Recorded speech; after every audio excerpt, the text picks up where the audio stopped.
Hey guys, tonight we're going back to a time when Tokyo was still called Edo, a city of winding canals, wooden sandals, and communal bathwater. It's pre-dawn, and you're just starting to stir in your tiny home nestled somewhere between the buzzing Nihonbashi district and the smellier outskirts that never seem to agree on what day it is. The paper-thin shoji screens around you do a poor job of keeping out noise, or smell, but they do let the earliest hints of daylight creep in like a nosy neighbor. A rooster in the alley, clearly confused about its job, lets out a half-hearted screech and then goes quiet again. Outside, vendors are already setting up shop. One's loudly advertising seaweed that definitely wasn't from last week. Another is dragging a cart with the world's creakiest axle.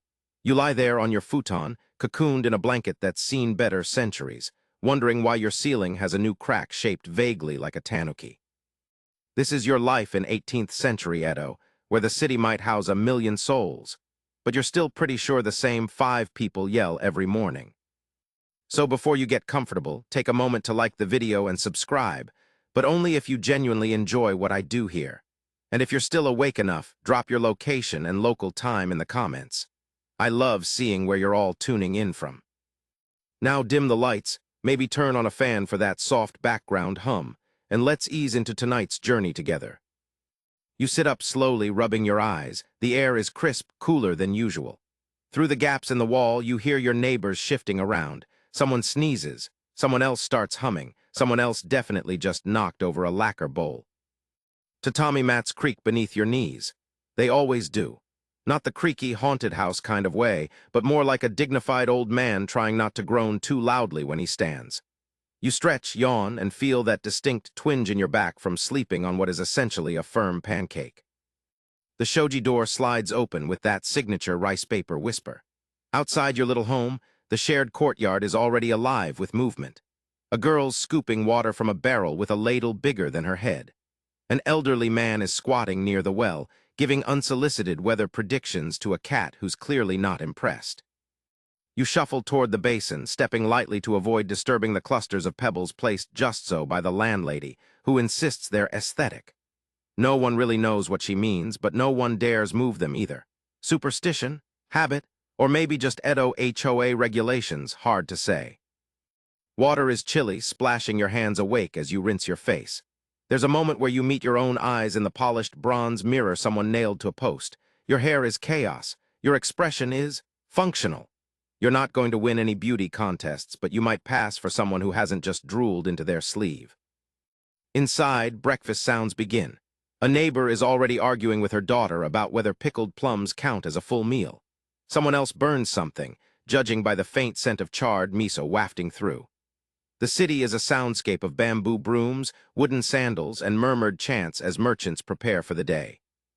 Historians still argue whether Edo's early risers did so out of enthusiasm or sheer necessity, probably both. With no clocks in most homes, people relied on temple bells, rooster calls, and the famously unreliable clock drums of the night watchman. If you were lucky, the local temple chimed a bell near dawn. If you were less lucky, your neighbor tripped on a cat and screamed. A surprising fact, Edo was one of the most densely populated cities in the world during its time. Yet mornings somehow managed to feel intimate. Maybe it was the paper walls. Maybe it was the fact that almost everyone smelled vaguely of roasted soybeans. You pause a moment listening. The neighbor's grandson is reciting his morning kanji, badly. Somewhere a bamboo flute plays, probably the blind musician who lives 2 alleys over. You always admire how he never misses a note, even when the tofu cart crashes into the fishmonger's stall. You pull on your work tunic. It's been patched 6 times, and that's just this month. The dye has faded from modest indigo to generously washed sky, but hey, it still holds together. For now. You're almost ready. But first, you have to do the most important part of any morning ritual. Locate your wooden clogs without waking the cranky neighbor with the prize bonsai. You tiptoe across the outer corridor, heart pounding like you're smuggling contraband. You spot your geta beside the straw mat, just beyond the reach of her territorial fern. You grab them. She doesn't wake up. Victory! The air outside is busier now. More voices, more footsteps, and the distant rumble of a fish cart that somehow always arrives early and always smells faintly. Confrontational. Your morning commute is about to begin. But before we follow you out the gate, take a deep breath. Smell the mingling of morning incense, charcoal smoke, and sea brine. Hear the bamboo chimes clink softly above the doorway. That's Edo's version of morning radio. And as you step into the still-shadowed street, one sandal squeaking, stomach lightly rumbling, and hair doing its own interpretive dance, well, welcome to your morning commute. You probably won't survive this, especially not with those socks. You shuffle toward the shared latrine, clutching a lacquered wooden bucket like it's the holy grail of hygiene. The ground beneath your feet is damp, not with rain, but with whatever mysterious liquids Edo alleyways always seem to produce. There's a narrow canal nearby, which technically counts as both sewage disposal and, on brave days, laundry water. Dual function, how efficient. You join the modest queue outside the neighborhood's communal privy, an outhouse ingeniously engineered to be just far enough from the homes to feel distant, but just close enough to always be within smelling range. As you wait, you notice a sparrow inspecting a discarded rice ball like it's considering a business investment.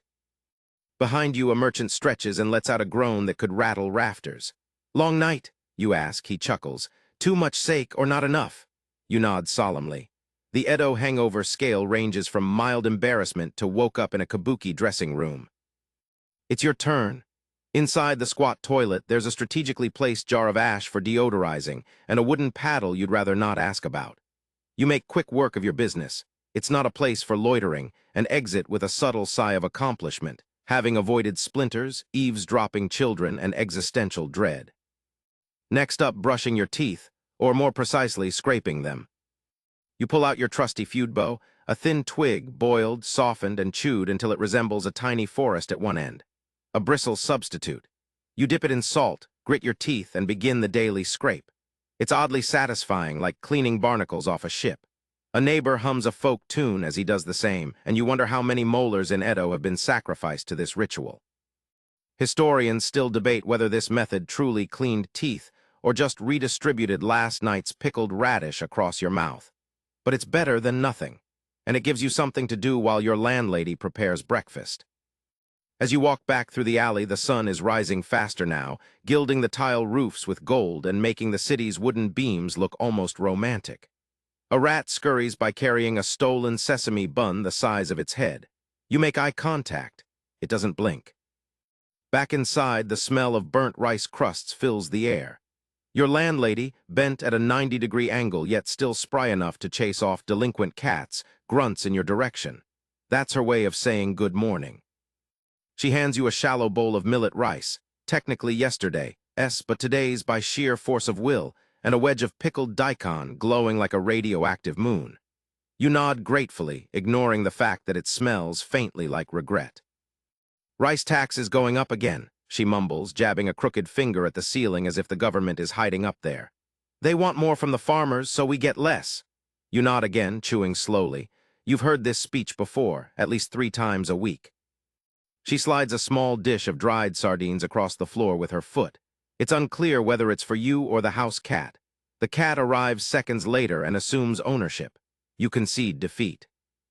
Edo's breakfast isn't flashy. No eggs Benedict, no matcha lattes, just survival on a plate. But it's warm, salty, and familiar. You finish the rice, sipping weak tea brewed from roasted barley, a drink affectionately known as mujicha. Slightly bitter, slightly burnt, oddly comforting, like most of your friendships. You glance at your coins, a humble stack of koban and zenny. Not much, but enough for lunch if you avoid the fancy soba stand that serves broth so rich it might ask you for a loan. Time to get dressed for real. Your work kimono is folded neatly near your bedding. The indigo dye has faded to a melancholic blue, but the fabric is soft with wear and patchwork pride. You tie your sash loosely. It's not like you're expected to duel anyone at the tofu shop, unless that crow shows up again. Sliding open the front door, you step out and almost trip over the neighborhood dog, a half-blind mutt affectionately named Captain Riceball. He growls until he sees you, then waddles away, trailing mud and dignity in equal measure. The street is alive now. Not chaotic, Edo isn't that kind of city, but gently bustling. Women carry buckets of water balanced on bamboo poles. A child chases a paper fan with the seriousness of a scholar. A seller with no front teeth bellows the virtues of dried persimmons while scratching places no one should scratch publicly. And then there it is, the first whiff of grilled miso from the corner stall. You pause, consider your coin purse, consider your breakfast, decide you'll smell instead of buy. Welcome to fiscal responsibility, Edo style. A neighbor waves, asking if you're working today. You reply with a nod and the universal Edo gesture for same routine, different carp. But as you adjust your geta and prepare to begin the walk to work, a familiar thought creeps into your mind. Is there anything about this day that won't be exactly like the last? You smile. Of course not. And that's the best part. You step back into the corridor to return your breakfast bowl, and the landlady is already lecturing a crow. Again. It sits perched on the wooden beam near the eaves, staring down at her with a mix of boredom and mild judgment. If you steal my sardines again, she warns, brandishing a ladle like a samurai's naginata, I will personally reincarnate as a hawk. The crow cocks its head, unimpressed. You stifle a laugh and duck back inside to gather your things. A cloth satchel with a fraying strap, a little box of personal items wrapped in oiled paper, a string of lucky beads someone gave you after you sneezed near a shrine. Then you slip on your wooden geta, those infamously unbalanced sandals that sound like you're tap dancing on a plank. The straps bite a little, as always, but they're yours. You wiggle your toes in protest. They don't respond. You step outside fully now. The morning light is brighter, bouncing off the rooftops and filtered through the faint smoke curling from distant cooking fires. You take a moment to breathe it in. Grilled fish, incense, damp earth, and that's fermented bean paste, pungent enough to knock over a lantern. As you start down the narrow street, the noise swells. Market stalls clatter open like giant wooden puzzle boxes. Shopkeepers shout greetings to one another, often mid-yawn. A mother tugs her son away from a stall selling questionable dumplings. The boy wails like he's just been denied citizenship. You pass the neighborhood money changer, who's already hunched over his low counter, sorting koban and zenny with a speed and suspicion that suggests he's been burned before. You wave. He doesn't look up. You didn't expect him to. A particularly enthusiastic tofu vendor swings open his shutters and begins a one-man performance, singing, badly, about the virtues of curdled soybean. Good for your skin, good for your bones, bad for the neighbors if I sing too long. He's right on all counts. Your stomach rumbles despite the rice. You briefly consider getting a skewer of grilled mochi from the lady at the corner, but she's already deep in a gossipy debate with two customers about the mayor's haircut. Something about the cut of a man who doesn't trust his own feet. Historians still argue whether daily Edo chatter served as social glue or just an elaborate form of time-wasting. Probably both. You trudge on, passing a small group of delivery men balancing impossible stacks of parcels wrapped in twine. One of them grins at you, sweat beading on his forehead. Want a job? He jokes, wobbling under the weight. Only if I get the basket cat, you reply, nodding toward the lump curled atop his load, a tabby who's seen more alleyways than most people. Your coins jingle faintly in your pouch as you walk. It's not a reassuring jingle, more like a passive-aggressive reminder that you still haven't paid last week's sandal repair. You ignore it. If your geta break, you'll go barefoot and pretend it's a spiritual cleanse. You duck past a noodle stall and nearly walk into a woman carrying a tray of painted fans. She scowls, then softens. Watch it, dreamwalker, she says. You'll float into the canal one of these days. You give her a sheepish nod and continue. The canal, always close, always faintly threatening. You glance over and spot a barge slowly drifting, loaded with sacks of rice. A man naps in the middle, parasol over his face, a cup of sake dangerously close to tipping. That's someone's uncle, no doubt, probably yours. The walkway ahead is a patchwork of cobblestone, packed earth, and puddles of uncertain origin. Your geta click rhythmically, clack, clack, squelch, clack, like a percussive folk song written by an indecisive composer. You slow your pace near the old woman who sells brushes and ink. Her shop is barely more than a wooden stall with a painted sign and a cat that judges everyone. Today she's polishing a bamboo brush and talking to no one in particular. They say the new paper from Kyoto doesn't smudge. I say if your brushwork's honest, let it smudge. You nod respectfully and keep walking. That's just the kind of unsolicited wisdom that follows you for years. At the bathhouse corner, steam billows from behind wooden slats. Early bathers shuffle out with damp towels over their shoulders, yawning and sighing. The water smells faintly of citrus, someone splurged on yuzu today. A man sneezes loudly, then apologizes to the air. The masseur is already out, seated on a small mat beside the bathhouse gate. He's blind, humming an old tune as he needs the shoulders of a fishmonger who clearly carries the weight of many octopuses. The masseur's fingers move like they know the secrets of the world. He nods at you as you pass. You nod back, even though he can't see it. It's the ritual. Historians still debate how many blind masseurs operated in Edo, but it's widely agreed they held a respected place in the city's rhythm. Part healer, part oracle, part unlicensed therapist. You once told one your dreams. He responded by adjusting your spine and muttering something about repressed eel spirits. You dodge a handcart carrying laundry and sidestep a chicken that doesn't care who you are. Up ahead, you see your old friend Haruto, the lantern patcher, trying to prop up a pole with one hand while eating pickled cucumber with the other. He offers you a bite. You politely decline. Your stomach's not that adventurous before noon. You're late, he calls. According to who? You shoot back. He grins and points skyward. The crows, they already judged you. Fair. Your geta click rhythmically as you continue along the path. Clack, clack, clack. A sleepy metronome syncing with the pulse of early Edo. You pass beneath a wooden arch strung with prayer paper and incense smoke. A monk nearby mutters blessings into a morning breeze that doesn't seem especially interested in listening. The Kanda River lies ahead, rippling like crumpled silk in the rising sun. You feel it before you see it, the scent of cool water mixed with the unmistakable tang of mud and a dash of mystery fish. The bridge crossing it, broad and wooden, is already buzzing.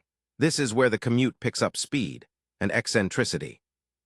You approach the start of the bridge and pause for a moment, eyeing a procession of noodle hawkers carrying shoulder poles stacked with bowls, chopsticks, and broth containers that slosh with every step. They move like practiced jugglers, navigating the narrow footpath and jostling elbows of a dozen fellow travelers. One of them, balancing his entire kitchen on his back, calls out, "Udon so firm your ancestors would weep." It's not clear if that's a promise or a warning. You step onto the bridge, weaving between a samurai and a mother corralling three suspiciously quiet toddlers. The bridge creaks, your geta squeak. The river gurgles. Somewhere behind you, a monkey screeches, a traveling performer's sidekick, you hope, and not an unusually vocal thief. A light breeze lifts the hem of your sleeve, and you glance over the edge. A cluster of ducks paddle along the reeds, unbothered by the world above. One seems to glare at you, its expression uncannily human, as if silently judging your breakfast choices. You stare back, lose, and move on. Suddenly, a booming voice from behind. "Make way for the Lord of Echizen." Instinct kicks in, you sidestep to the rail and bow your head. A daimyo procession is approaching. The air shifts, people hush. It's like someone pressed the city's mute button. Dozens of men stride past in elaborate robes, their lacquered hats catching the sun like tiny ships. One carries a fan, another a sheathed katana. The noble himself is hidden behind a silk screen on poles, because why let peasants behold your sleepy scowl? A pair of footmen bang clappers to clear the path. A child behind you gasps. You feel that same old awe stir in your belly, mixed with the slight annoyance of now being late. Historians still argue whether these daimyo processions served more as status displays or traffic-snarling performance art. Either way, they were part of the commute. Noble detours that made your trip feel like a stage play, complete with reluctant extras and accidental audience. Once the procession passes, the world exhales. People return to their chatter, footsteps resume, and a nearby vendor resumes hawking fried bean cakes like nothing ever happened. You nod to a fellow pedestrian, a merchant's apprentice judging by the ink stains on his hands. He nods back. Commute camaraderie, the silent pact of those mildly inconvenienced by hierarchy. As you reach the far side of the bridge, a boy darts past carrying a message scroll clenched in his teeth. A runner. He disappears into the crowd like a carp in a fast stream. You follow more slowly, feet slipping slightly on the damp planks. A man behind you is complaining about his bad knee. Loudly, to no one, you increase your pace. Now you're in the midst of one of Edo's busiest commercial lanes. Shops packed side by side. Flags flutter from awnings. The smell here changes constantly. Rice cakes, grilled eel, wet canvas, old books. It's a dizzying, delicious mess. You squeeze past a couple arguing over whether or not their neighbor's rooster is cursed. "It crowed at midnight," the woman hisses. "It knows things." You make a mental note to avoid that alley after dark. Your path narrows as you pass between two rival tea shops, each trying to outdo the other with louder welcomes and more elaborate curtain colors. One has a bell that jingles merrily. The other has a parrot that screams welcome with unsettling aggression. You avoid eye contact with the bird. A dog ambles by with a sandal in its mouth, someone's but probably no longer claimed. A girl dashes after it. "That's my dad's," she yells, to which the dog responds by speeding up and making a sharp left. The streets here are cobbled in some places, worn dirt in others. Rain has left shallow puddles that reflect the sky and catch unsuspecting toes. You hop over one and nearly land on a sack of leeks. The vendor glares, you apologize, the leeks remain unimpressed. Ahead you spot the old man who sells charcoal sketches. He's leaning against his wall, pipe in mouth, using his own elbow as a paper rest. He grunts as you pass. You nod back. That counts as conversation. And then you see it, the Kanda Fire Watch Tower. A skeletal wooden structure rising above the rooftops, manned by Edo's famously stoic firefighters, the Haikishi. They stand at the ready, spears in hand, bells at their hips, eyes always scanning, looking for smoke, or mischief, or someone walking too confidently with a candle. One of them eyes you as you pass beneath. His gaze is flat, you try to appear non-flammable. You fail. His gaze lingers, then shifts. You're not sure if that's approval or just indigestion. Historians still debate the actual effectiveness of Edo's firewatch towers, given how often the city burned anyway. But they undeniably served as a warning and a reminder. Wood, paper, and crowded alleys don't mix well with open flame. A kid across the street tosses a pebble and accidentally hits a signboard. Everyone freezes. A heartbeat passes. No fire. The crowd exhales. The kid vanishes behind a barrel faster than a ninja on roller skates. You smile, it's not even mid-morning yet. You pass under the lingering shadow of the Firewatch Tower and feel, if not safer, at least slightly more supervised. It's like knowing there's a lifeguard at the public bath. You still might drown in pickled turnips, but someone will notice. A street musician nearby plucks a shamisen with an air of dramatic suffering. He's definitely milking it. His cat, curled beside the instrument case, looks like it's heard this exact tune for the past decade and still isn't impressed. You toss in a coin anyway, not for the music, but out of pity for the cat's tolerance. Up ahead, a samurai with a dramatically tilted straw hat steps aside to let a fish vendor through. The vendor's cart squeaks and leaks a trail of questionable moisture behind it. The samurai barely flinches, but you notice his left sandal is now wet. That's going to stain. You keep moving, your wooden clogs clapping along the street like a distracted metronome. The smells shift again, this time a sharp tang of vinegar, then something sweet, then something that smells disturbingly like damp dog fur soaked in old cabbage. Ah, yes, the open-air fermented fish stall. The woman running it sees you approaching and beams. "Funazashi, fresh from Lake Biwa? Well, freshish," she declares. You do your best to look enthusiastic. The wooden barrel beside her is cracked open just wide enough for your nose to catch a wall of aroma that could knock over a sumo wrestler. You smile politely and walk faster. The woman continues to shout after you, offering a discount for beautiful commuters. You suspect she says that to everyone, even the rooster who pecks at spilled rice nearby. A rice merchant passes by balancing two enormous sacks on his back, grunting rhythmically. Behind him, a boy runs with a basket of soba noodles like he's delivering national secrets. You step aside just in time to avoid being turned into starch paste. You pause at a crossroads where three alleys converge, each offering its own slice of morning madness. The left smells like chestnuts and old ropes. The middle features a couple of arguing carpenters and a man selling slippers made of reeds. The right is where the brush vendor lives. You choose the right, you always do. She's there as always, seated behind her stall, surrounded by bamboo brushes, ink sticks, paper rolls, and one bored turtle in a shallow ceramic dish. "Ink's thicker this week," she says without looking up. "So's the gossip." You raise an eyebrow, she taps a scroll with her brush. "Apparently the tax clerk on South Street has been sneaking tofu rations to the theater troupe." She pauses. "Very unprofessional, admirable but unprofessional." You chuckle and nod.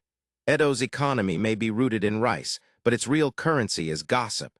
Nothing moves faster than a rumor about who borrowed whose charcoal or who tripped over the mayor's sandals during last week's moon-viewing party. She hands you a slip of paper. "For your lunch break, new poem." You tuck it into your satchel without looking. Her poetry is always about pickles, sadness, and the occasional fox spirit. She's not great, but she's consistent. Historians still argue whether street vendors in Edo functioned more as community anchors or as speed bumps in the narrow alleys of daily life. But to you, the brush vendor is both. She makes you pause, think, and sometimes walk away smelling faintly of ink and burnt ginger. You move on, sidestepping a startled pigeon and a man attempting to fix his sandal with a chopstick.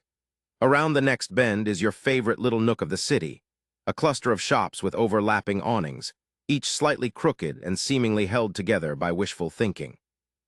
There's the lantern repairman chewing on a twig, two seamstresses arguing over thread dye, and right on the corner, the blind masseur singing softly as he boils water for tea. He hears your footsteps and nods. "Still late, eh?" he says without opening his eyes. "You know me," you reply, fashionably. "Ha," he chuckles. "If lateness were fashionable, you'd be a runway model." He gestures toward the teapot. "Want some barley tea?" You accept, sitting briefly on the edge of a wooden bench that wobbles like a toddler trying to ice skate. He hands you a steaming cup, hands steady despite his blindness. You sip. It's slightly too hot and slightly too bitter, just how you like it. "Watch out," he murmurs, tilting his head toward the street. "You've got the mule cart brigade coming." And right on cue, a trio of mule carts creaks into view, each laden with bundles of lumber, baskets of dried seaweed, and in one case, a small child apparently enjoying the ride more than his father is. You finish the tea, thank the masseur, and step out just in time to avoid becoming an Edo pancake under a mule's hooves. The city's rhythm is faster now. People move with more purpose. Shop signs flap in the wind. A samurai passes with a lacquered lunchbox tucked under one arm and a scroll clutched in the other. You wonder if he's heading to a duel or a picnic. In Edo, it's often both. You pause at a water trough to splash your face. It's clean enough, probably, and the water's cold enough to wake up your ears. Across from you, a delivery boy is teaching his dog how to bow. The dog is not succeeding, but it's giving it an admirable effort. You adjust your satchel. A bamboo flute plays somewhere in the distance. You catch a whiff of sake being uncorked too early in the day. And just ahead, at the bend past the fortune-teller's stoop, you see the familiar cluster of market banners that signals the halfway mark of your morning journey. The city unfolds in layers here, noise, scent, color, and chaos, woven together like a worn kimono. It's not perfect, but it fits. And you walk on. The market banners sway gently overhead, painted with symbols for rice, fish, cloth, and somewhat optimistically, assorted wonders. You're not sure what qualifies as a wonder, but judging by the smell coming from a nearby barrel, it might involve very brave fermentation. You join the trickle of people moving through the covered market toward the Kanda River crossing. A second bridge, smaller than the first, but busier. Much busier. You eye it like a general surveying a battlefield. This is the commute's most precarious choke point, where sandals slip, elbows jab, and tempers flare, politely, of course. You tighten your grip on your satchel and merge into the crowd. Immediately, you're nudged from behind by a man balancing a stack of umbrellas tied together with a cord so thin it might be wishful thinking. Ahead, a girl drops a basket of leeks. A boy in uniform helps her pick them up, blushes and sprints away like he's fleeing an engagement proposal. You step gingerly onto the bridge. The wood planks are slick with morning condensation, and someone has spilled a trail of bean paste that now functions as a highly localized slip hazard. You navigate carefully, pressing against the side rail when a merchant's cart full of ceramic bowls nearly takes your knees out. A shout echoes from the riverbank. You look down. Two boys are fishing from a raft tied to a pole. One holds up a very proud, very small fish. The other claps as though his friend just caught a dragon. You smile despite yourself. Childhood is undefeated. As you shuffle across, the commotion continues. A passing monk offers blessings in exchange for alms, his voice steady and serene despite the human traffic jam around him. A woman in formal dress drops a sandal and mutters something that is technically still PG-rated. A dog barks, someone sneezes, a crow cackles, the city sings its strange harmony. Historians still argue whether these morning bridge crossings were the birthplaces of spontaneous community or just a daily exercise in surviving human pinball. Either way, no one gets across unchanged. You reach the other side slightly more awake, slightly more skeptical of bean paste. The road widens again, blessedly. You take a breath, only to gag slightly as a man opens a barrel of pickled squid next to you. He beams unaware. "Best batch this season," he declares, nose unflinching. You nod, decide not to breathe again until the next corner, and politely speedwalk away. Soon you find yourself in a more residential stretch, quieter, with homes built close together, wooden beams, faded signs, and moss climbing the corners like sleepy ivy. You slow your pace. This is one of your favorite bits of the commute, a brief pause between chaos and more chaos. You pass a man dozing on his porch, mouth slightly open, one hand resting on a charcoal fan. A cat sleeps on his lap. Another naps under the bench. You tiptoe by, unwilling to break the fragile miracle of triple-tiered slumber. A paper lantern sways above a doorway. A woman inside hums while sweeping. Somewhere a shamisen plays softly, drifting through bamboo shutters. You round a corner and walk smack into a minor parade. Not an official one, just a group of apprentices from a nearby sake brewery hauling a decorated barrel for a shrine donation. They're all laughing, clapping, and singing off-key. One notices your expression and hands you a tiny rice cracker. You take it with a bow, chew it thoughtfully, and try not to chip a tooth. It's the kind of snack that fights back. You continue on, rice cracker dissolving slowly like a brick in your mouth. Ahead looms a familiar figure, the city's official pigeon discourager. He stands at the entrance to a tiny public park, wielding a paper fan and muttering at the sky. "Too many feathers," he grumbles as you pass. You don't make eye contact. He once gave you a 20-minute lecture on pigeon ethics. You're still not recovered. The park itself is a welcome patch of green, a rare break in Edo's tightly packed sprawl. Children run barefoot in the dirt. A pair of women sit by the pond, trading stories and occasionally tossing pebbles at a particularly pushy turtle.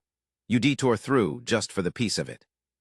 Under a pine tree, you spot the local calligrapher practicing strokes in the dirt with a stick. His kanji are beautiful, perfect even, but destined to be erased by the next breeze or bratty footstep. You nod at him. He returns the gesture, never looking up. His work is for the air, not the ego. You emerge on the far side and find yourself on one of Edo's older streets. The wooden planks underfoot are warped from centuries of sandals and seasons. Here, the buildings lean ever so slightly inward, like elderly neighbors gossiping over tea. To your left, a tea house opens its shutters. Steam curls from the windows, the smell of roasted barley and something vaguely sweet floats out. For a moment, you consider stopping. You even reach for your pouch, but you resist. Barely. You're still late. And ahead lies the firemen's barracks, just past the bell tower and directly in your path. As always, a pair of hikshi are stationed outside, looking like they were born in full uniform. One of them nods at you. The other just raises an eyebrow. You feel judged. Again. You bow. They don't respond. Their dog, however, wags its tail. That counts. Just past them, you turn onto the path leading toward the work districts. The air changes again. Now it's the scent of wood shavings, ink, wax, tofu, and the unmistakable hint of laundry water warmed in metal pans. The sun's higher now, the shadows shorter. You adjust your pace, geta clicking like a slow drum roll.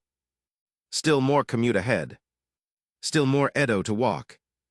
But for now, you're out of the worst of the morning tide. You've survived the bridge. For today, you slow your steps as the street narrows again. The sky overhead is sliced into slivers by laundry lines and hanging banners. Morning sunlight catches the mist left from thrown-out dishwater, making the alley shimmer like a bathhouse mirage. Somewhere behind you, a rooster crows in defiance of being late. That bird's never gotten it right. Ahead rises the squat silhouette of Edo's famed Firewatch Tower, its laddered wooden frame silhouetted against the rooftops like a spine pointing at the heavens. It's not especially tall, but it's tall enough to see trouble. And more importantly, be seen. You feel it before you see them, that particular energy, that heavy practice stillness. The hikshi. Two of them perch lazily on the crossbeams, spears beside them, legs dangling, casual as cats. One chews on a rice cracker. The other scratches his armpit with the sort of thoughtful intensity typically reserved for haiku. You pretend not to notice. They absolutely notice you. It's not that you've done anything wrong. You haven't, today, but firemen in Edo weren't just firemen. They were muscle, morale, and local legends all in one. Wearing distinct short coats, thick and layered with water-resistant stitching, they cut striking figures, wide stances, calloused hands, always half an eye on the nearest lantern. And you. You bow slightly as you pass.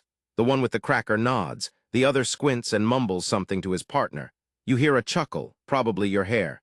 It's doing that sideways gust thing again. You really need a comb that doesn't double as a chopstick. To your right, the tower's support beams are covered in little charms, paper slips with prayers, tiny straw talismans for safety, a couple of mystery trinkets that might just be laundry tokens gone rogue. One has your name. You placed it there 3 summers ago after that fire scare near the dye shop. You don't remember what you wrote. You just remember your hands shaking when you tied it on. Historians still argue whether Edo's fire brigades were more heroic or theatrical. After all, fires were frequent, buildings were flammable, and the firemen were known to parade their bravery like kabuki actors on their days off. But nobody denies their importance. They kept the city standing, sometimes through water, sometimes through sheer intimidation. You turn the corner and walk under the looming shadow of the tower. It's a familiar sensation, like being watched by a mountain that might someday sprout legs and stomp out a blaze, or just lean over and ask how your aunt's pickling business is going. A group of children runs past, laughing, one holding what looks suspiciously like a smuggled rice ball. The others chase him with more enthusiasm than you've summoned all morning. Their sandals flap and echo off the walls. One of them nearly collides with a wheelbarrow stacked high with laundry. An older woman shouts something about necks being broken before lunch. You step into a quieter side lane, fewer shops here, more shadows. You pass a shrine tucked between 2 buildings so narrow it's practically breathing in. Inside, a candle flickers beside a small wooden fox. Someone left an orange on the altar. The scent is sharp, sweet, almost divine. A man exits the shrine behind you. You can tell he's a scholar before he even opens his mouth. Robe dusted with ink, fingers stained, sandals too pristine for walking anywhere useful. "You believe in fox spirits?" he asks, not even looking at you. "Only when my coin purse goes missing," you reply. He snorts once and vanishes into the alley's curve, probably off to lecture a tree. Your path continues past the local cooper's workshop. The smell of fresh-cut cedar hits like a pleasant slap. The cooper is inside, half asleep, smoothing the rim of a tub with one hand and fanning himself with a rice paddle in the other. Behind him, barrels are stacked to the ceiling, each one humming with the quiet pride of good craftsmanship and the louder creaks of bad joints. You pass a cart selling ink stones. The vendor calls out, "For your poetry or your grudges." You consider stopping. You consider your wallet. You walk on. Just then a loud clang rings from the tower behind you. One beat, silence, another beat. Then the familiar rhythm of the neighborhood fire signal, clang, pause, clang, clang. Everyone pauses, heads turn, a hawker mid-shout cuts himself off, a child drops his top, even the crows hush. But it's just a drill. The third clang never comes. A sigh of relief spreads invisibly through the street, like steam from a boiling pot. The firemen atop the tower relax again. You see one spit into the wind. It lands on his own shoulder. Justice. You pick up your pace. There's something about the sound of a fire drill that makes you feel like you're wasting time, even when you're not sure what exactly you're late for. The street widens ahead. You smell boiled soy and burnt paper. A scroll shop's testing new ink mixtures, and the tang of pine smoke mingles with the scent of vinegar from a nearby pickle barrel. You're just about to cross another alley when a familiar voice calls out, "You still alive?" You glance up. Haruto, the lantern patcher, is lounging on the low roof of a tea house, dangling his legs, munching on a plum. "Depends," you call back. "Is the world still on fire?" He glances lazily toward the tower. "Not yet." Then, with the sort of dramatic flair only a man sitting 3 feet above everyone else can manage, he says, "Better keep walking then." You nod. The commute waits for no one. And you've still got half a city to go. Your geta clack onward, past the tea house where Haruto has resumed his rooftop loafing. A plum pit now expertly flicked into a gutter like he's training for a sport no one has officially named. The street bends left here, gently nudging you into the heart of the quarter where fashion and function play their little daily tug-of-war. You find yourself walking behind a woman in an elaborate cassode, layers of hand-painted silk decorated with maple leaves and cranes mid-flight. It's stunning, impractical, and clearly meant for slow walking and maximum admiration. Her wooden comb winks in the sun. You catch the scent of cherry blossom perfume, probably imported, definitely expensive. To your right, a pair of young men adjust each other's top knots with the seriousness of military engineers. One wears a jacket 2 sizes too large, sleeves rolled up dramatically. The other sports a short robe with exaggerated collars and tiny bells sewn into the hem. It jingles with every step, as if announcing, "This man is confident and possibly employed." You pass a vendor selling used geta from a mat on the ground. He shouts, "Previously walked, emotionally seasoned. One sandal might be cursed, but which one?" You keep walking. Ahead, a man struggles to adjust his straw cape, an enormous rain shield called a mino. It looks like he lost a fight with a haystack and came out only mildly victorious. A passing child points and whispers, "Scarecrow samurai?" His mother gasps and bops him lightly on the head with a folding fan. The man says nothing, but his eye twitch betrays a soul long at war with fashion. Historians still argue whether Edo's diverse fashion was a mark of individuality or simply necessity turned theatrical. After all, when your clothes double as weather armor, advertising, and social signals, you're bound to get creative, or weird. Usually both. You pass by a tailor's stall where spools of dyed thread hang like paper lanterns. A woman there is embroidering a crest onto a sash, fingers nimble, eyes narrowed. She doesn't look up, but she mutters, "Your robe hem's coming loose." You glance down, she's right. You nod, grateful and mildly spooked. Further down, a group of kabuki actors in training argue over sandal lacing methods.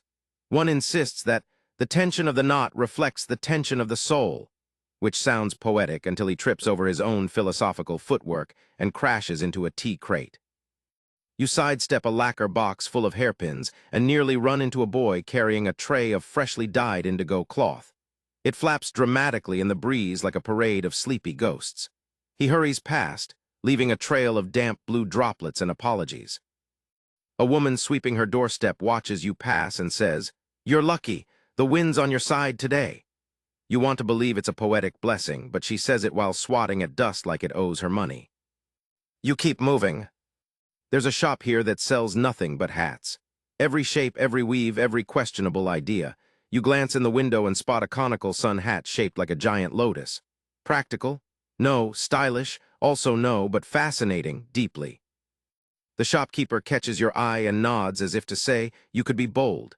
You reply with a polite smile that means, "I could, but I won't."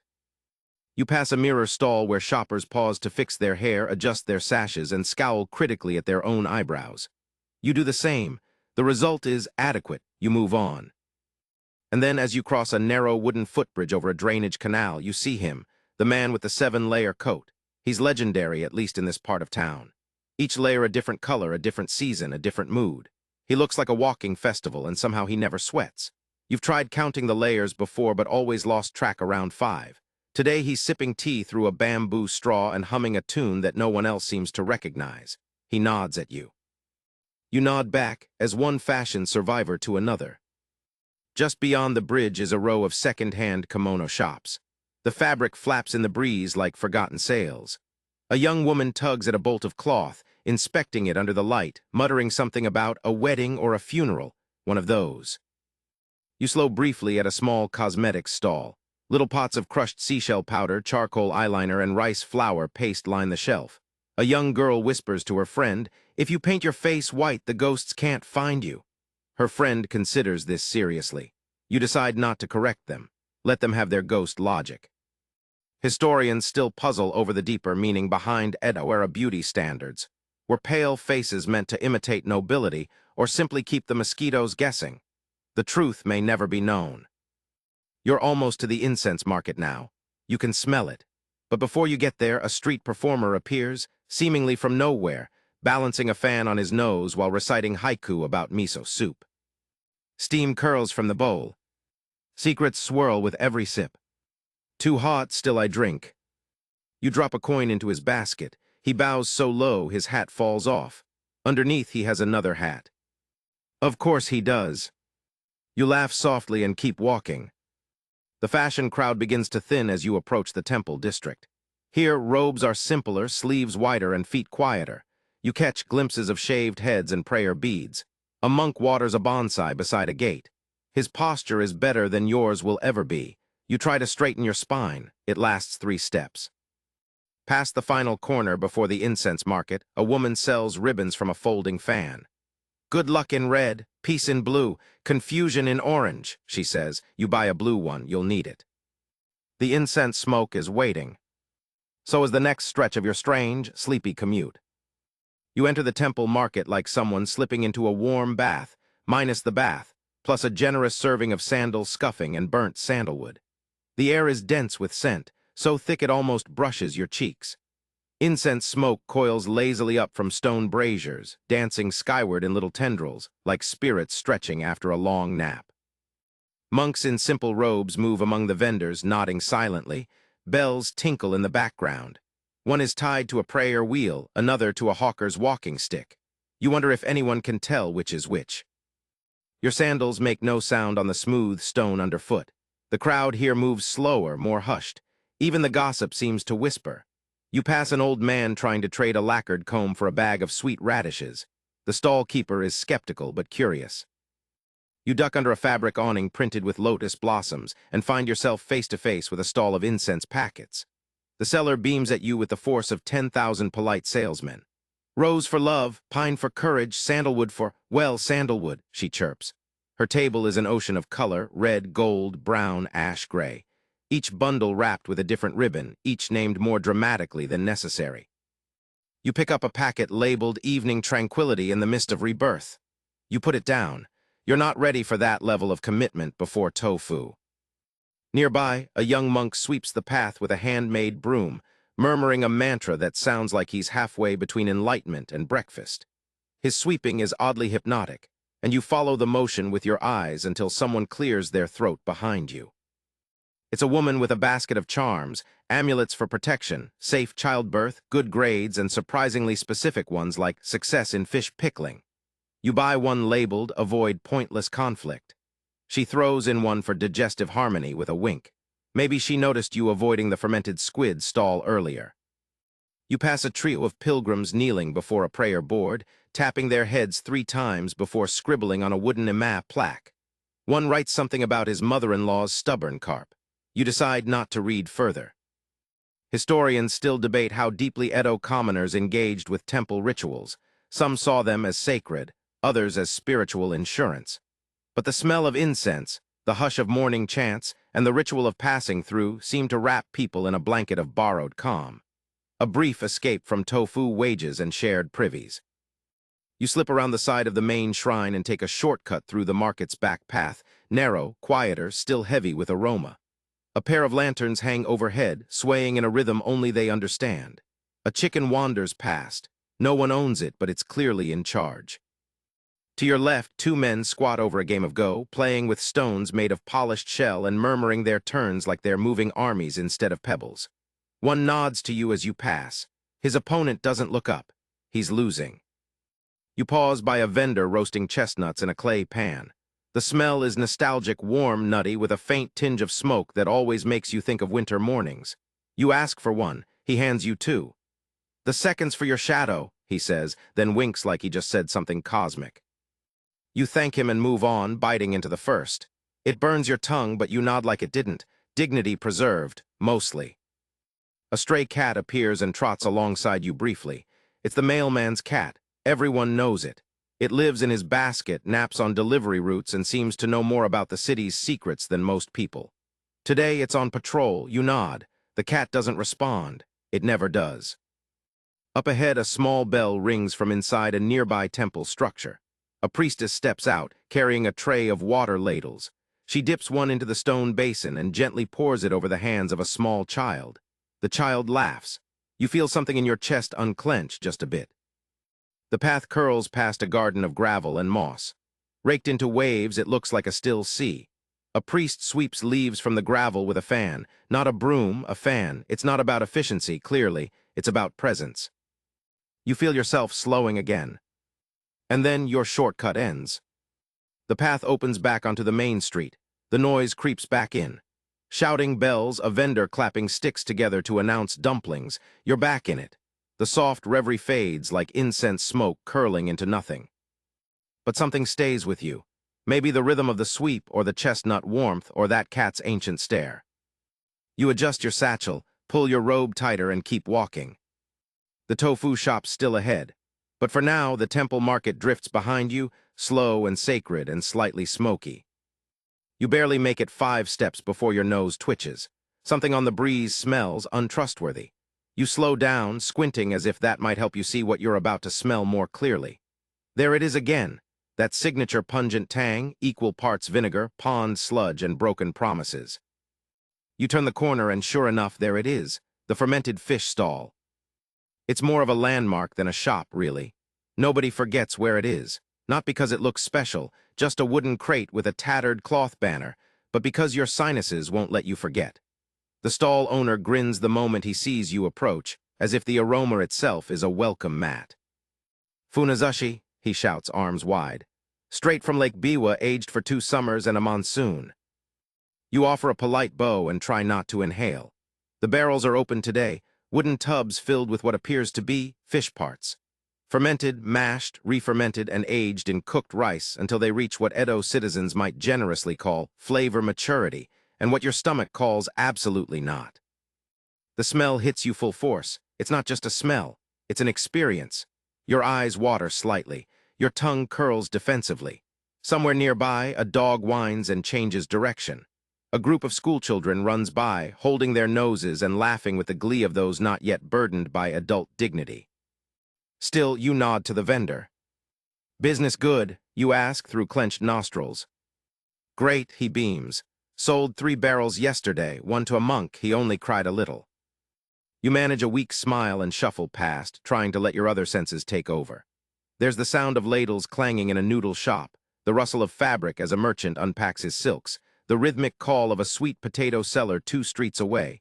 "Yakiayamo," still warm, still whispering your name. But the fish smell clings. It's in your robe, your eyebrows, possibly your soul. Historians still argue whether funazashi was genuinely beloved or merely tolerated as a badge of culinary bravery. In Edo, fermented dishes were prized not just for preservation, but for what they called umami. You call it aggressive personality in food form. You pause to sniff your sleeve. Yep, you're taking this with you. To recover, you detour briefly into a small garden tucked behind the tofu stall. It's a public space maintained by someone's grandfather, who is, according to rumor, both a retired poet and a part-time weasel trainer. The garden is tranquil. There's a single stone bench under a flowering plum tree. You sit, breathe. The fish smell fades slightly. Your dignity returns mostly. A child wanders in, eyes wide. "Did you just come from the fish place?" she asks. You nod. "Brave," she whispers, then offers you a piece of candied yuzu from her pouch. You accept it like it's a medal of honor. The citrus explodes on your tongue, sweet and sour, like your brain dunking its head in a river. The fish ghost is vanquished for now. You thank her. She bows, serious as a monk, then runs off. You rise and return to the main street, rejoining the crowd. Just ahead, a samurai is arguing with a fabric vendor, something about the thread count of a ceremonial sash. You decide it's not your business. The samurai's hat is impressive, though wide-brimmed, glossy, possibly aerodynamic. It makes him look like a mushroom on a mission. Fashion once again. You cross the lane toward the pickle stand. Your landlady swears by this one. Rows of wooden tubs line the stall, each filled with vegetables in various stages of transformation. Daikon, cucumbers, plums, all in brine, vinegar, or rice bran, all radiating scents from tart to tempting. "Smell something good for once," the stall keeper calls out, clearly having clocked your earlier trauma. "Trying to recalibrate," you reply. She hands you a pickled plum. "Emergency cure, no charge." You pop it into your mouth and immediately wince. It's sour enough to turn time backward, but effective. You thank her and walk on, eyes watering for entirely new reasons. As the crowd thins a little, you spot the courier you sometimes share a bench with during lunch breaks. He's crouched beside a signpost, removing a pebble from his sandal with the concentration of a monk solving a riddle. On his back is his delivery box. Inside it, of course, is the cat. The cat lifts its head as you approach and meows once, softly, judgmentally. "She's been cranky today," the courier says without looking up. What do you do? Accidentally delivered a tofu order to a noodle shop. You both nod solemnly. A tofu noodle mix-up is no small thing in this part of town. Boundaries exist for a reason. She forgives you yet? She licked my elbow. I think that's a maybe. The cat yawns dramatically. You bid them farewell and head toward the next bend in the road. The buildings here lean in closer, casting longer shadows. Laundry hangs overhead, swaying gently like soft banners of domestic surrender. A woman passes carrying a tray of steamed buns. One falls, a dog snatches it midair. Everyone cheers. The dog becomes mayor for about 5 seconds, then forgets its own name. You stop at a tiny corner shrine, just a fox statue, a rusted bell, and a faded rope. You clap once, bow, and murmur a vague wish for luck or patience or a less pungent future. The tofu shop is close now, but the morning, strange and savory, has left its stamp on your skin and your stride. You walk on, slightly sweeter, slightly smellier, and just a little more awake. Just ahead, the corner you always look forward to, the mailman's resting post. It's nothing official, just a wide stone step under a crooked awning that used to belong to a fan shop, until the fan shop caught fire, was rebuilt, and then turned into a soba stand that no one quite trusts. But the stone step remained, and so did the mailman, and more importantly, his cat. She's there now, tucked into the curve of his delivery basket like a loaf of judgmental bread. Head resting on one paw, tail coiled like a comma, eyes half-lidded in the eternal pose of someone who's seen too much and cares too little. You wave. The mailman doesn't look up. He's asleep, leaned against the wall, chin on his chest, mouth just slightly open. A scroll half falls from his fingers. You reach over gently and tuck it back into the stack. He murmurs something that sounds like, "Don't let the fish win," and returns to snoring. The cat lifts her head, blinks once, then lays it back down. It's a perfect little pocket of peace in the middle of the daily flood. Around you, Edo moves on, vendors shout, carts roll by, sandals slap the stone. But this corner remains suspended, quiet, unbothered. You sit for a moment on the edge of the step, careful not to jostle the basket. The cat allows this, which is a high honor. You sip from your travel pouch, just barley tea, still faintly warm from earlier, and let yourself sink into the sounds. Somewhere nearby, a samisen twangs a few lazy notes. Children laugh as they chase a beetle with a stick. The scent of grilled leeks drifts by, chased closely by the less noble scent of sewer steam. It's all part of the same song. Historians still debate whether mail carriers in Edo were respected professionals or glorified rumor smugglers. What's certain is that everyone knew them, relied on them, and occasionally suspected them of delivering more than just messages, like gossip, matchmaking hints, and once, allegedly, a frog. You glance at the cat. She's twitching in her sleep, probably dreaming of postal authority or soft fish cakes. You envy her slightly. A shadow passes over the sun, and you realize a procession is coming, a group of musicians this time, headed to a shrine. Drums thump gently, flutes trill. They wear matching robes with waves painted across the hem and sandals wrapped in cloth to muffle the sound. A moving, quiet parade. People step aside, bowing respectfully. You do the same, as does the cat, though hers is more of a blink-and-ignore maneuver. The mailman keeps snoring. Even the sacred rhythms of Edo cannot compete with late-night deliveries. When the music fades into the next street, you rise and stretch. Your knees crackle. The cat opens one eye and gives you a look that says, "Yes, you're old now." You nod to her, bow slightly to the mailman, and continue on. The next few stalls pass in a blur. Paper goods, candles, polished gourds shaped like lucky animals. A man sells small wooden toys that rattle when shaken and insists they cure nightmares. You buy one out of curiosity. It rattles like bones in a festival drum. You decide not to test it at bedtime. A sudden breeze lifts the dust, and with it the smell of sweet soy glaze. You pause, look left, and there it is, a stand selling freshly grilled rice cakes. One of the city's better-kept secrets. You glance at your coin pouch. It whines quietly. You glance at the rice cakes. They do not whine. They simply exist, glorious and golden. You buy one. It's crispy on the outside, soft in the center, and the perfect amount of sticky. As you chew, a man behind you tries to start a debate about whether the rice was milled north of the river. You walk away mid-sentence. Some mysteries are sacred.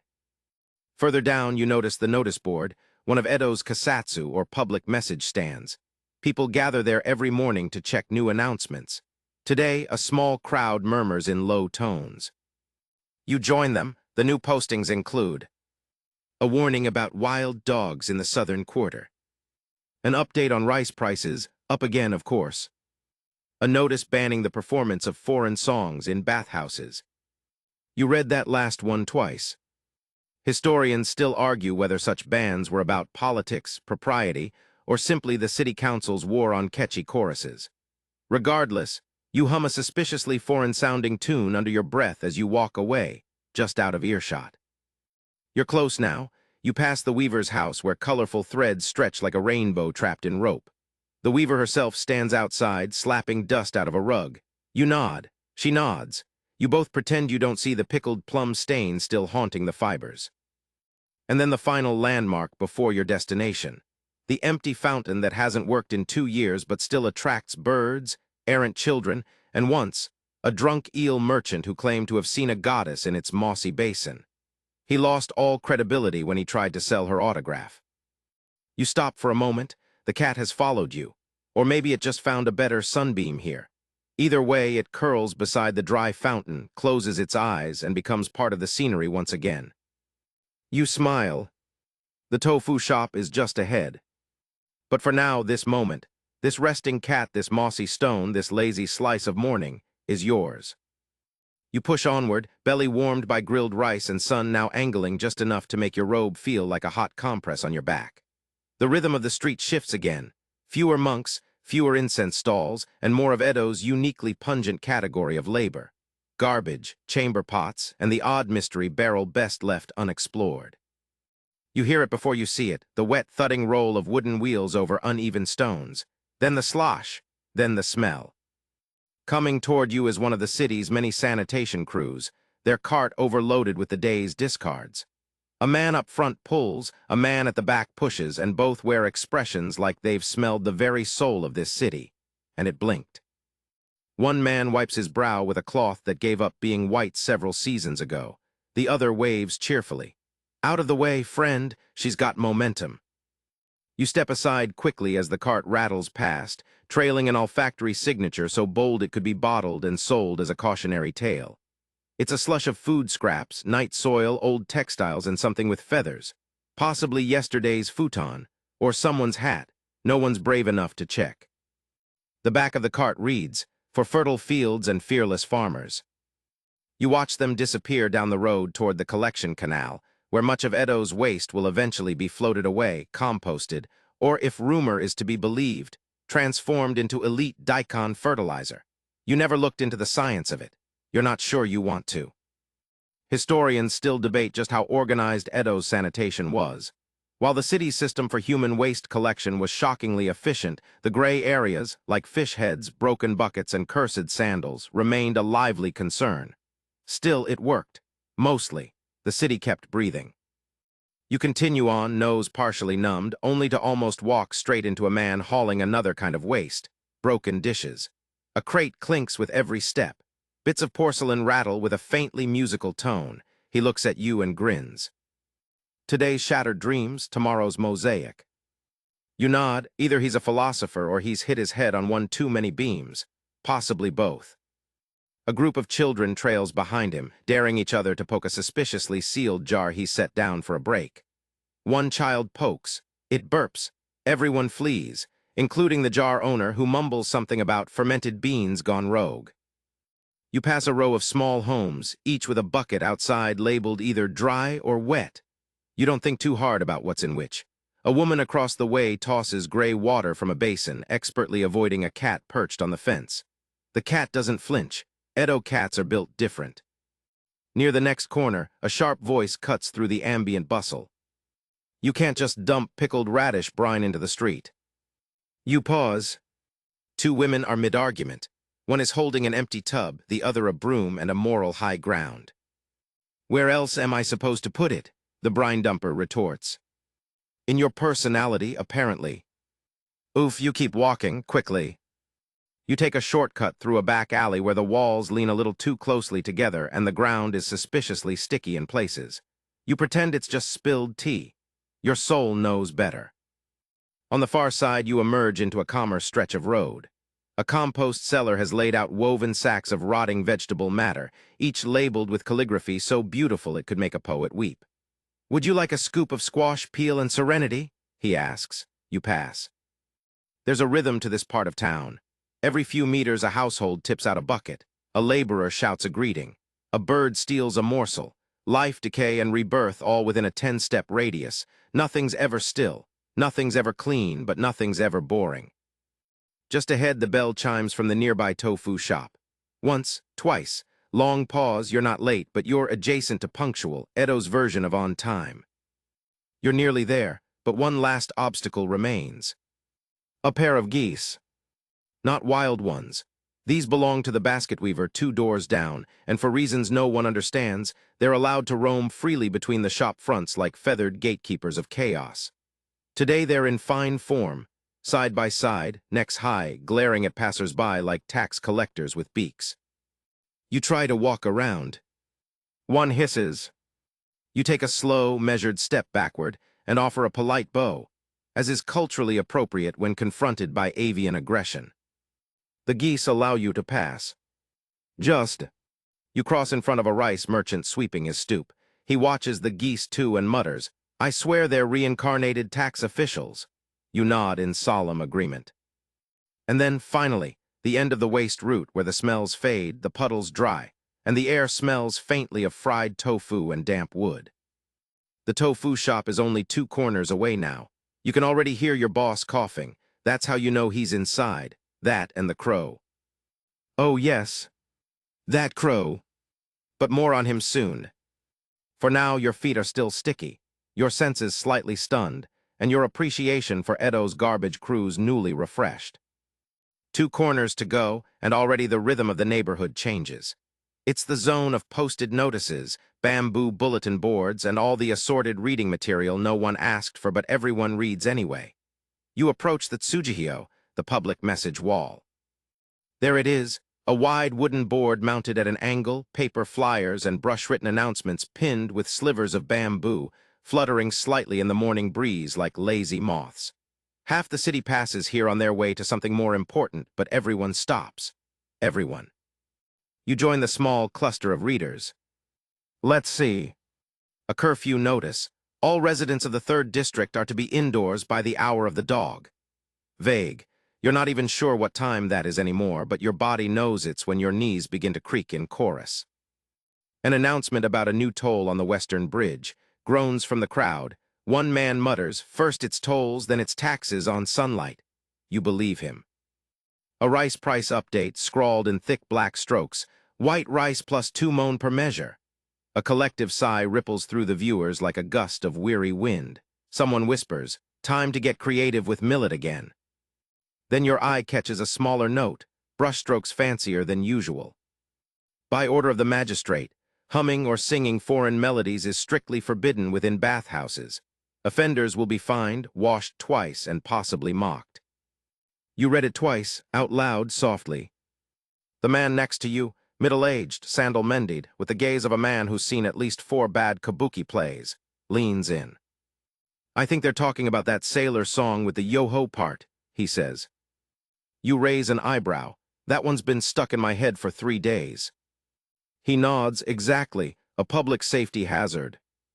Historians still argue whether Edo's public notice boards were efficient means of communication or just open-air entertainment. One thing's certain, they were never ignored. Whether you were looking for rice prices, sumo match dates, or thinly veiled gossip disguised as municipal decrees, the boards were where truth and rumor met for tea. You move aside to let others read, and as you do, you notice someone has tacked a hand-drawn cartoon onto the bottom corner of the board. It's of a magistrate slipping on soap while being serenaded by a parrot in a towel. No signature, just art. You walk on. Past the board lies the street of lost causes. Not officially, but the locals call it that. This short block always hosts the strangest commerce. A man selling soap made from ash and seaweed, a fortune teller who only reads earlobes, and a woman who insists her fermented mushroom paste can cure both heartbreak and rashes. You keep walking. To your left, a man paints tiny waves onto ceramic chopstick holders. They're beautiful, but when asked if they're dishwasher safe, he blinks slowly and says, "Only in the rain." You leave him to his poetry. A small commotion ahead, someone has spotted a foreigner. Tall, reddish beard, trousers instead of robes, awkward sandals. He's accompanied by a translator who seems more interested in bartering for roasted chestnuts than explaining local signage. The children stare. The cats do not care. The foreigner smiles and tries to bow. He bows too low. His hat falls off. Everyone applauds politely. You turn the corner and a new smell hits you, tofu oil. Rich, savory, a little burnt around the edges. Your stomach responds immediately with a hopeful gurgle. Almost there. You pause at a shop window, an apothecary with glass jars filled with strange things. Powdered bones, pickled sea cucumbers, dried crickets, something labeled simply wind root. A sign above the door reads, "For what ails you, confuses you, or refuses to leave your dreams?" You don't go in, but you make a mental note to return if your boss continues speaking only in proverbs again. At the last corner, a man hands you a flyer. You accept out of reflex. It's a poem, a bad one. Fish swim like thoughts. Mine always upstream. Where is breakfast? You nod like it changed your life. He bows, you bow. The poem flutters away on a breeze. The final leg of the walk takes you past the sundial tower, Edo's local timekeeper. It's not a clock, not exactly. More of a carved pole with an iron plate and a small fan club of old men who gather daily to squint at shadows and argue about the hour. You approach cautiously. Today's debate is intense. "I say it's the hour of the snake," one says. "Shadows don't lie," barks another. "The rooster crowed just 20 minutes ago," offers a third, referencing the neighborhood's notoriously confused rooster. No one agrees with him. You glance at the dial. The sun's shadow rests just past the metal spike. You think it means late morning, maybe-ish. You decide to side with the rooster, spiritually if not logically. A carpenter walks by with a plank over his shoulder and declares, "You're all wrong, it's hammer o'clock." No one stops him, they never do. You nod respectfully to the timekeepers, all of whom ignore you in favor of recalculating the cosmos using one shadow and 10 opinions. Just past the sundial, a vendor sells roasted tea leaves by weight. She grins. "Want a noseful of perspective?" she asks, opening a pouch. You lean in. It's smoky, deep, and reminds you weirdly of that one summer you almost married a pickler's daughter. You buy a pinch. As you tuck the fragrant bundle into your sash, the tofu shop finally comes into view. You exhale, but before you can reach it, a single feather floats down in front of you. You look up. Oh no. The crow is back. The crow is perched naturally on the wooden beam directly above the tofu shop entrance, like a greasy feathered gargoyle with opinions. You pause mid-step, debating whether to go around the back, but that never works. He always finds you. You take a breath. He squawks loudly.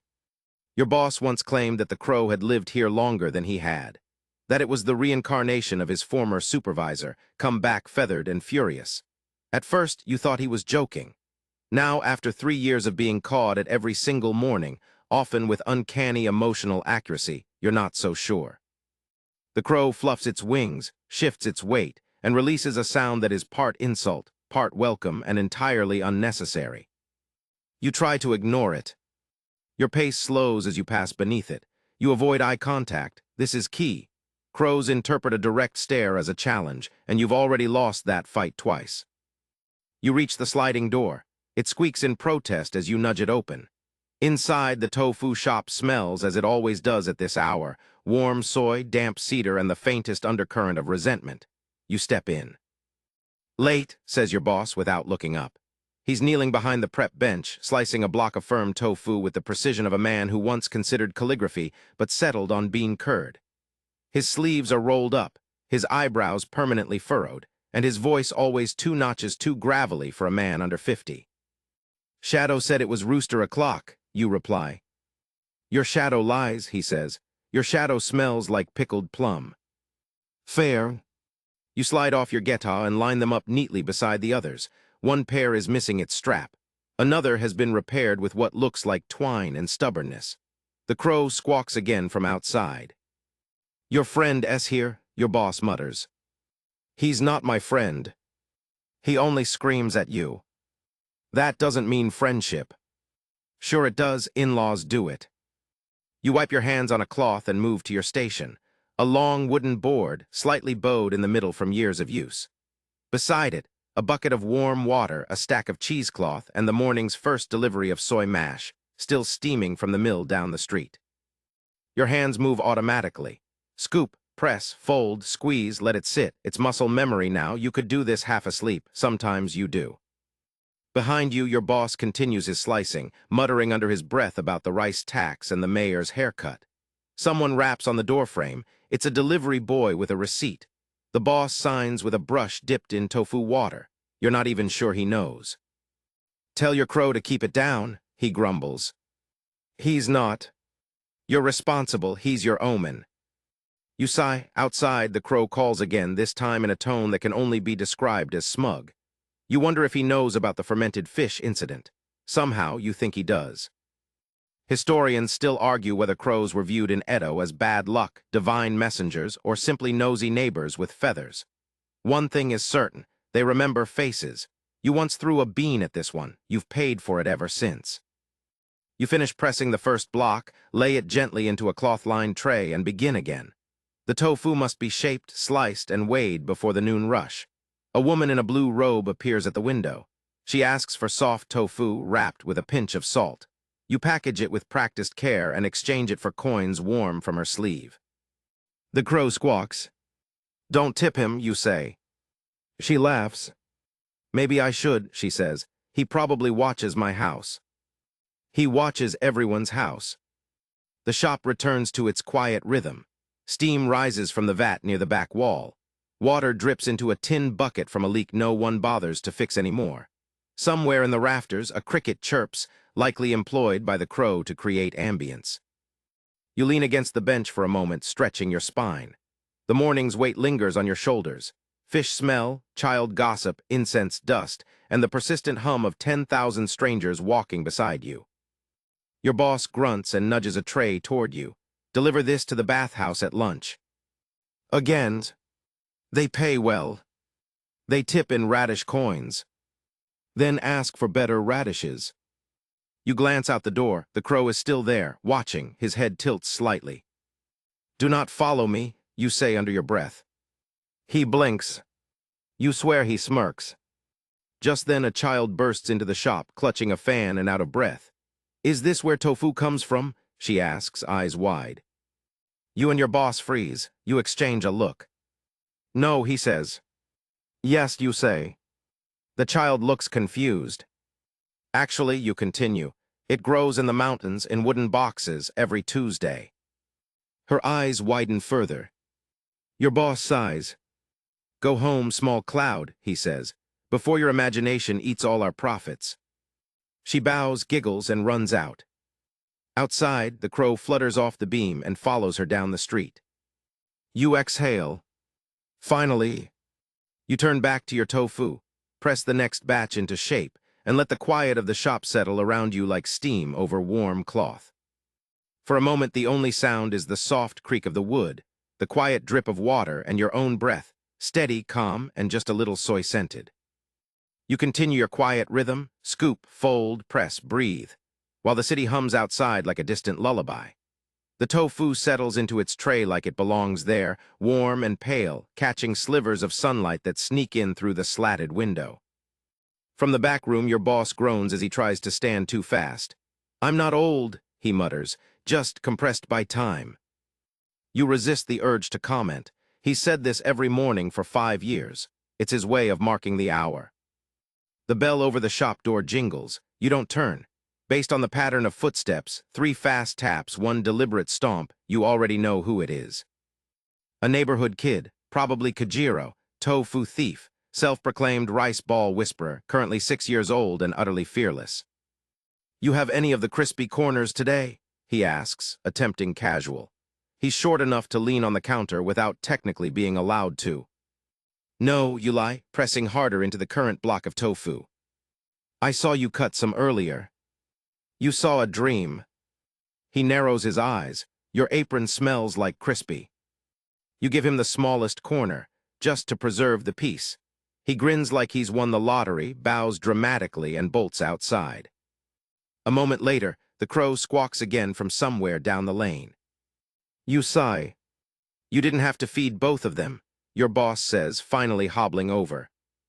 They came as a set. He snorts and lowers himself onto a stool with the grace of a folding chair in a windstorm. For a moment, the two of you just sit, him sipping barley tea, you wiping your hands on a cloth worn soft by years of soy. Outside, a merchant shouts about umbrellas made from eel skin. Someone else laughs too loud. A pair of sandals slap against the stones in perfect sync. The city doesn't stop, not even when you're standing still. Your boss shifts. So, he says, not looking at you, did you actually wake up on time today? Define on time.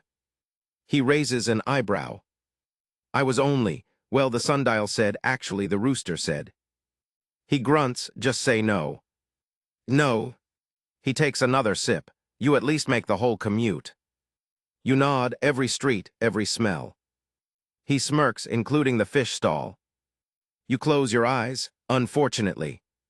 He chuckles, then you earned your block.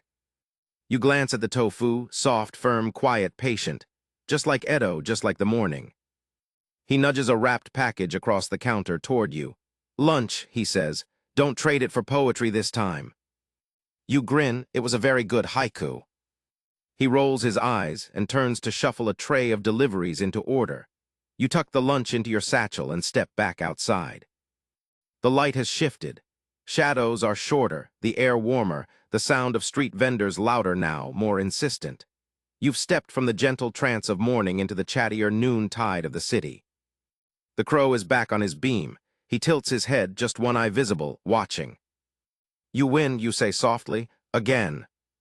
He caws once, short, sharp, then flaps his wings and lifts off, drifting toward the roof of the bathhouse next door. You begin walking again, headed to make a delivery. Each footstep now carries the weight of routine, but also something softer, like the memory of incense smoke in a temple shortcut, or the echo of a monk's broom scraping gravel, or the smile of a cat curled in a mailman's basket, dreaming crow thoughts and tofu schemes. The sun warms the top of your head now as you walk the same streets that just hours ago were bathed in shadows and whispers. The city has changed, but it hasn't. The paths are still there, the people still grumble, the tofu still needs pressing. But you've walked the morning, and it has softened your edges. You pass the fire watch tower again, no longer looming, just standing. You nod to the watchmen who don't see you this time. That's okay. They're there, and that's enough. The streets hum with movement, but it's no longer rushing, it's flowing. A river of footsteps and conversation. You are just one drop, but you move with it. You belong to it. Somewhere in the distance, a bell chimes. Not loudly, just enough to say the day has turned. You feel it in your shoulders, in your breath, in your sandals, which now feel like old friends. You take the long way to the bathhouse just to see the river again. Ducks bob along lazily. No judgment this time, just ducks floating. A child waves at you, you wave back. The crow is nowhere to be seen. He'll be back tomorrow. You let yourself smile. And as the light fades from your thoughts, and the sounds of Edo settle into soft echoes, your body remembers the warmth of breakfast, the touch of incense, the scrape of geta over stone. And you feel deep in your chest, quiet and full, that you made it. You made the morning. And now you can rest.